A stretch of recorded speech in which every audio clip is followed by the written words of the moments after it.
बे फुंबिलि समाव बयनिसिमबो खुलुमहरनाय जाबाय। दिनै आं मोनसे गोसो जादों, बे जाबाय जोंनि जे भारत सरकारनिफ्राय जे मोनफ्रोमबो गामियावहाय मोनसे गोजों लोंग्रा दैनि जे मोनसे आसनि भारत सरकारा फोसावदों। बे आसनिया जोंनि गामियावबो मोननाय जादों। बेनिखायनो नैबेखौ नायनोनो आं दा थांसिगोन लोगोफोर। बेनिखायनो खामानिया माबायदि सोलिनानै दङ बेखौ आं नायगोन। बेयावहाय जोंना गासैजों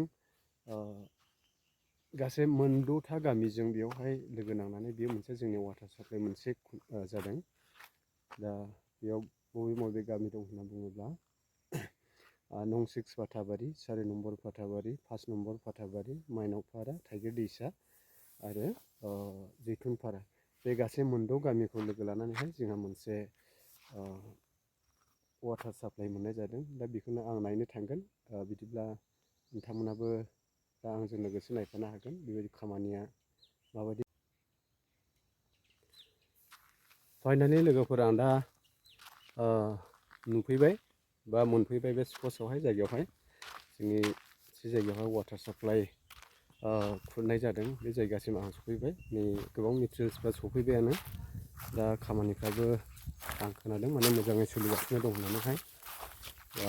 नायदो नोंथांमोना नै गोबां मेटेरियेल्सफ्रा जोंना पाइपफ्रा सफैबाय। माने जोंनि गामिया बिराद गिदिर जानायखाय माने बेवहाय पाइपआ गोबां गोनांथि जादों। बेनिखायनो मेटेरियेल्सफ्रा गोबां दंफैयोमोन माने पाइपफ्रा। दा बेखौनो लामा सेर जावनानै बेखौ होनाय जागोन आरो।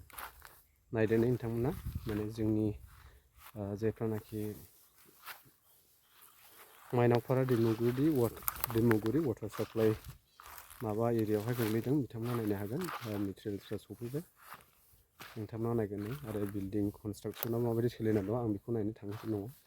दसे उनाव आं नोंथांनो देखायहैनि। बेनो लकेसना बेयावहाय माने 6 नम्बर फाथाबारि बेयावहायनो आरोखि। नायदो नोंथांमोना ओरै गोबां मेटेरियेल्सफोर दंफैयो, नायनो हागोन। आरो जायफोरनाखि बे जोंनि माइनावपारा आरो दैमुगुरि बे वाटार साप्लाइ एरियायावहाय गोग्लैनाय रायजो राजाफोर, नोंथांमोनाबो फैनानै नायफैनो हागोन माने खामानिया माबायदि सोलिनानै दङ। आरो बेयावहाय मोनसे वाटार टेंकि थिखांनो थाखाय बेयाव क्रेंबो दोनफैजेननाय जाहैबाय। नै बडि दोनफैजेनबाय, नोंथांमोना नायनो हागोन। बेखिनियानो आरो जों बेखिनियानो बिल्डिं कनस्ट्राक्सनाबो जागासिनो दङ। नायनो हागोन नोंथांमोना। आं एसे सिङाव थांनानै देखायबावनि बोरै जाना दङ खामानिया। नै जोंहा आदै फिलायाबो नायफैदों माने बिल्डिं कनस्ट्राक्सना माबायदि जानानै दं जोंनि वाटार साप्लाइआ। हाख'योखौ नायनो फैदों। औ बेखौ नायनो फैदों जाहैबाय आरोखि। नै हाख'यो नो नायनि जों नैबेयाव ट्रेक्टरजों माबा दोनफैजेनबाय बै गोजौआव टेंकि थिखांनो थाखायहाय।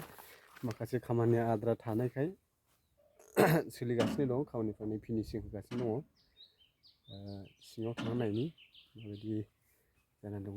माखासे नुथायफोरखौ आं नोंथांमोननो देखायगासिनो दङ। नैबे इथा जाहैबाय, माखासे फिनिसिङावहाय वालावहाय माखासे इथानि गोनांथि दंबावोखाय बेखौ लाबोनानै दोनफैनाय जादों आरो। आं सिङाव नायनि, नोंथांमोनाबो नायलांफानो हागोन। बे सिंनि नुथाय बेनो लोगोफोर, माने बेजोंहाय एन्ट्रि जागोन, गेट जागोन बेजोंहाय। दा आं माबायदि खामानिया सोलिनानै दं एसे नोंथांमोननो दिन्थिनि। गोबां खामानि आद्रा दंबावो, 50-60% जाहैबाय। नायनो हागोन नोंथांमोना। बेयाव बाला अन्थाइफोर दंफैयो। बेयाव फिनिसिंनि माखासे खामानिया बाखि दंबावोखाय बेवहाय गोबां मेटेरियेल्सफ्रा गोग्लैसोनानै दंबावो। आरो बे खामानिया सोलिगासिनो दङ। ओरै माखासे मिस्ट्रि फंबायमोनाबो माने दा सम जायैखाय बिथांमोना ब्रेकफास्टआव दङ। ब्रेकफास्टनि उनाव बिथांमोना बे खामानिखौ मावफैफिनसिगोन आरो।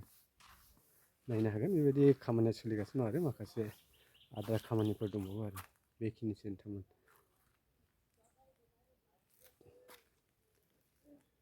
बेखिनियानो आं माखासे नुथायखौ नोंथांमोना देखायगासिनो दं, खामानिया माबायदि सोलिनानै दङ।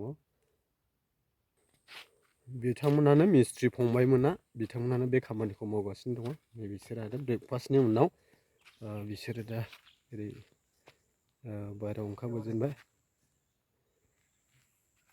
अब्ला बेखिनियामोन लोगोफोर, माने जोंनि बे 6 नं दैमुगुरि आरो माइनावपारा बे वाटार साप्लाइ खामानिया मा जा सोलिना दं नैबेखौ आं नायदोंमोन। दा नोंथांमोना माखासे नुथायखौ आं नुबाय खामानिया माबायदि सोलिनानै दं बेखिनियानोमोन आरो गोबां माखासे खामानिफ्रा आद्रा जाना दंबावो बेखौ मावगासिनो दङ।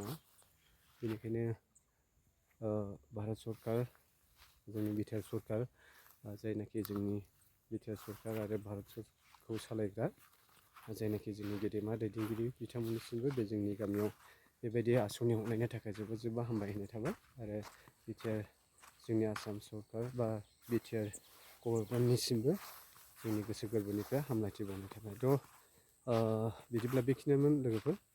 आं बिदिखौ बारा गोबाव खालामला बेखिनिल' बुंनानै आं दोनथ'नो सानबाय। आरो बेयाव आं नोंथांमोननिसिम मोनसे खावलायनाय जायफ्रानाखि आंनि एन जनसन ब्लग चेनेलखौ दासिमावबो साबस्क्राइब खालामाखै अननानै साबस्क्राइब खालामनानै हो आरो शेयार खालामना हो जाहाथे जोंबायदि गोरिब सुबुङाबो बै सासे गोजौ थाखोनि इउटुबारफोरबायदि जानो हायो। दा बेखिनि नोंथांमोन बयनिसिमबो आंनि गोसो गोरबोनिफ्राय हामलायथि बावनायजों लोगोसे आखाइ खबजबनानै नोंथांमोननियावहाय आर'ज गाबनाय थाबाय। हामबायसै लोगोफोर। थेंकिउसै बे आंनि भिडिअखौ नायनायनि थाखाय।